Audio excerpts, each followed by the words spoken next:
Avant de souscrire à un contrat d'assurance vie, il y a une question à se poser obligatoirement. Quelle formule est la plus adaptée à votre situation? Assurance temporaire, universelle, entière, difficile de s'y retrouver quand on n'est pas assureur. Dans cette vidéo, je vous présente les principales différences entre ces trois types d'assurance vie.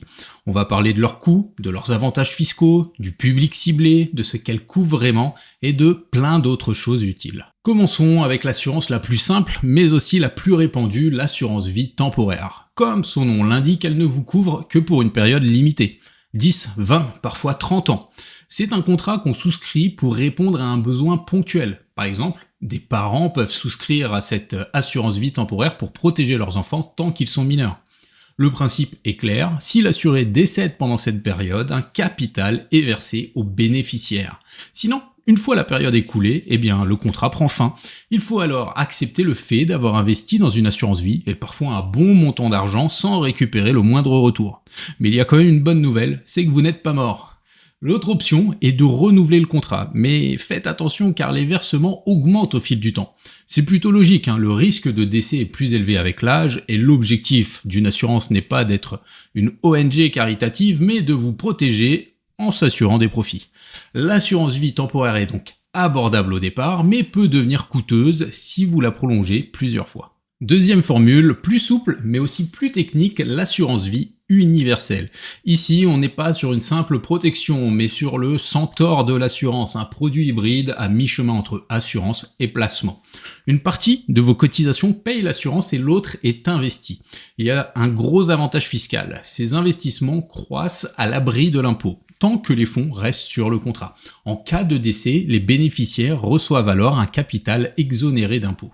En cas de retrait anticipé, car oui, les retraits sont possibles, seuls les gains réalisés sont imposés. Par exemple, si vous avez investi 10 000 $ et que le contrat en vaut 12 000, quand vous le retirez, vous ne serez imposé que sur les 2 000 $ de gains. Mais attention, qui dit placement dit frais. Et dans une assurance vie universelle, les frais de gestion peuvent être importants. L'assureur facture pour gérer le contrat, mais aussi pour administrer les placements choisis.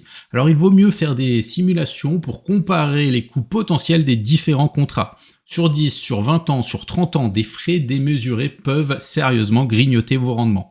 C'est encore plus vrai si vous dites à l'assureur que vous avez une aversion au risque et qu'il place tous vos fonds sur le marché monétaire. Entre les faibles retours de ces placements et les frais, vous risquez de pleurer dans 10 ans. J'ai un exemple avec une proche qui a signé un contrat en France, un contrat d'assurance vie avec un profil prudent, comme on dit. Et en 10 ans, c'est à peu près 10%. Pas 10% de rendement annualisé, 10% au total, ce qui veut dire qu'elle a été complètement bouffée par l'inflation. Je reviendrai tout à l'heure sur le sujet car la structure des frais est vraiment un point primordial quand vous choisissez un fonds commun ou une assurance. J'allais oublier, puisque dans une assurance vie universelle, vous choisissez vos placements, ou plus généralement, vous choisissez entre plusieurs placements proposés par l'assureur, vous devez prendre le temps de bien comparer ce que contiennent réellement ces fonds. Avant de passer à l'assurance vie entière, je vous demande votre soutien. Comme vous savez, la chaîne est assez jeune, j'ai pas assez d'abonnements, j'ai pas assez de likes pour qu'elle soit visible, donc si vous appréciez le contenu, aimez la vidéo, et si vous voulez voir d'autres vidéos sur l'économie ou même plus généralement sur l'économie au Québec, abonnez-vous. Je vous remercie. Troisième option, l'assurance vie entière, parfois appelée assurance permanente.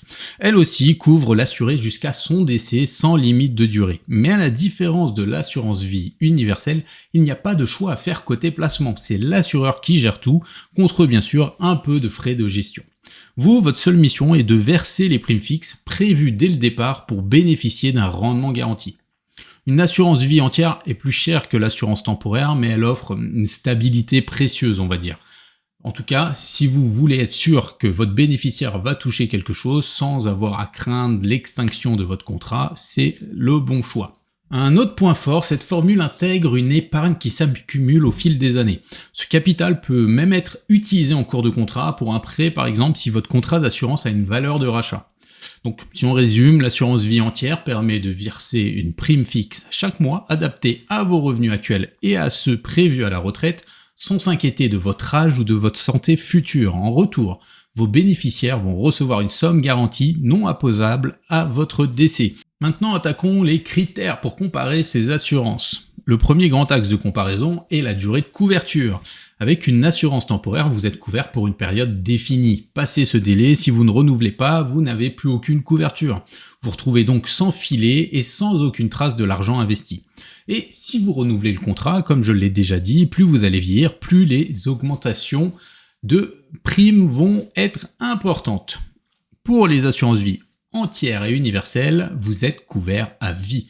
Tant que vous continuez à payer vos primes, la couverture est garantie. Parlons maintenant de la composante épargne de ces assurances vie. Dans une assurance vie universelle, cette épargne est investie dans des fonds que vous choisissez. Les placements doivent même générer des rendements intéressants avec un gros avantage fiscal. Tant que vous ne retirez rien, les gains ne sont pas imposés. Ce n'est qu'au moment du retrait que la portion des gains devient imposable. Dans une assurance vie entière, les placements sont gérés par l'assureur. Le rendement est souvent plus modeste, mais les garanties plus stables. Et là encore, l'épargne s'accumule au fil des années. En revanche, dans l'assurance temporaire, il n'y a aucune épargne. Elle fonctionne comme une protection pure. Si rien ne vous arrive, vous ne retirez rien. Il ne faut donc jamais la considérer comme un outil d'investissement, mais juste comme une protection. Côté souplesse, c'est l'assurance vie universelle qui l'emporte. Vous pouvez adapter vos versements selon votre âge, vos capacités financières, c'est vous qui décidez. Augmenter, diminuer, faire une pause, c'est possible selon les contrats. Regardez bien avant. Les formules entières et temporaires, elles fonctionnent avec des versements fixes. Donc au premier abord, vous n'avez pas de marge de manœuvre, mais il y a un avantage à cette rigidité, c'est qu'elle simplifie la gestion. Une fois le contrat en place, vous n'avez plus à vous en soucier. Il suffit de créer un virement automatique chaque mois pour remplir vos obligations. Attaquons maintenant à un point que les gens négligent trop souvent et que j'ai déjà un peu abordé, les frais.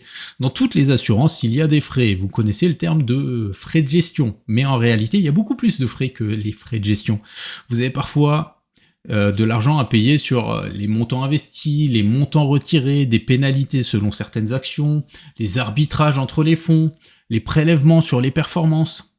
Mais puisque la loi fait bien les choses, un assureur ne vous mentira jamais sur les frais. Il doit même vous remettre des documents qui les précisent distinctement. Mais votre travail est de bien lire ces documents, de rechercher les différents frais, de poser des questions à votre courtier. N'oubliez jamais ce travail. Même si c'est fatigant, posez-vous tranquillement et calculez les impacts des frais sur les différentes assurances que vous comparez. Quand vous prenez une assurance vie pendant 20 ans, 1% de frais en plus, c'est une énorme différence à la fin. Comme je suis un homme moderne de mon temps, je n'ai pas sorti le crayon et la calculatrice, j'ai demandé à ChatGPT de me faire une simulation.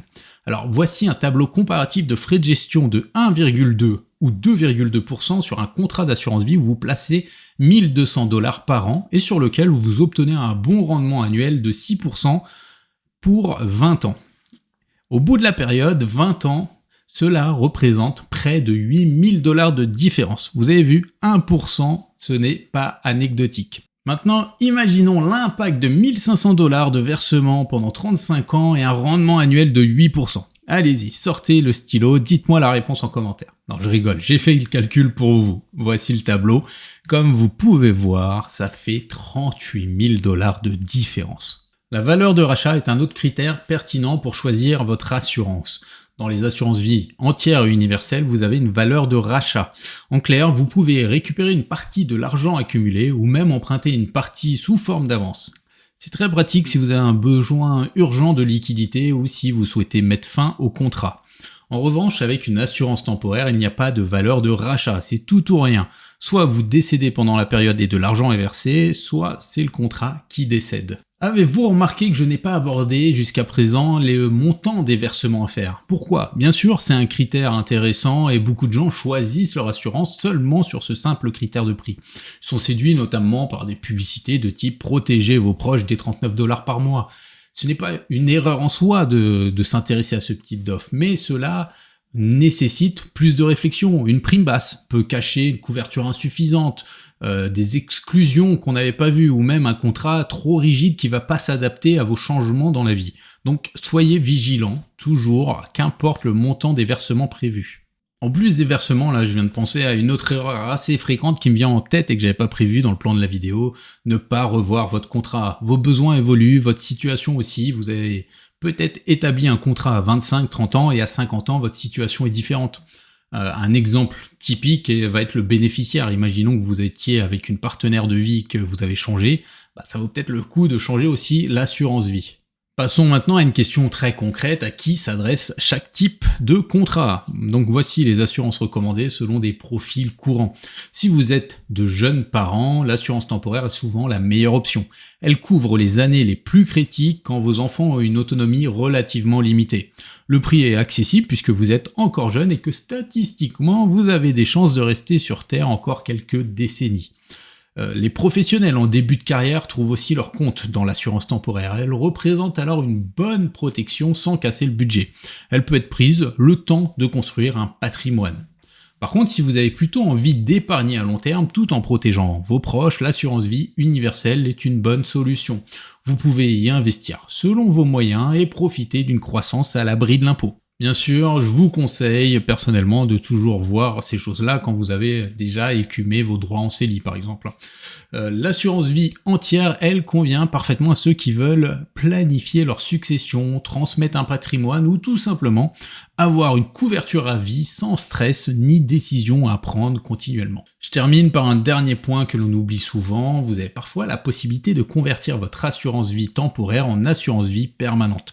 Imaginons que vous ayez souscrit à une assurance temporaire à 30 ans, à 50 ans, vous sentez que vous venez de passer votre pic de forme et qu'un virage s'opère. Regardez alors si votre contrat d'assurance temporaire prévoit une clause de conversion et si vous pouvez transformer votre contrat en assurance vie permanent. Certains contrats, je précise, permettent ce changement sans examen médical, tant que vous êtes dans la période prévue. Donc si malheureusement vous venez d'apprendre que vous avez une maladie dangereuse, ce petit détail peut faire une grosse différence pour vos bénéficiaires.